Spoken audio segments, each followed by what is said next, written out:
Hi, welcome to 5 Minutes with Bo Hansen for this week. One of the concepts that's often spoken about in sport is this thing called the domino effect.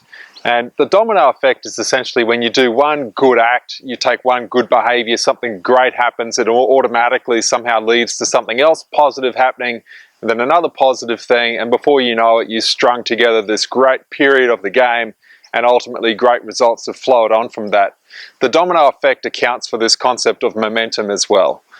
One of the things that we often talk about with athletes is how do you arrest a mistake though? Because the domino effect, if you believe, can happen in a positive way, then absolutely it can happen in a negative way too. And so this concept of creating negative momentum can absolutely be a possibility. And the reality is that when we talk about toughness, we're talking about your ability to really quickly recover from a mistake. And so if you believe that the domino effect and the concept of momentum happens only in a positive, but the reality is it happens negatively too, then perhaps your belief around recovering quickly from a mistake, so you create one bad mistake, you make one error, then automatically you're thinking, oh my gosh, there's another one which is going to come as well, that one typically leads to another mistake. Believing in the domino effect can actually have adverse consequences for you.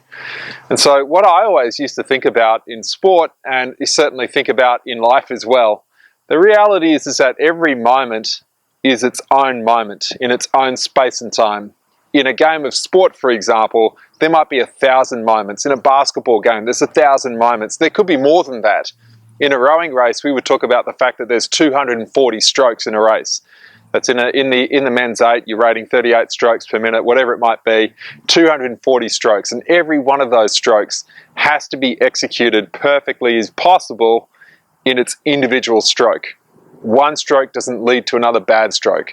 One good stroke doesn't lead to another good stroke. You have to do what's necessary to literally push that domino over. So you've got 240 strokes, it's like having 240 dominoes.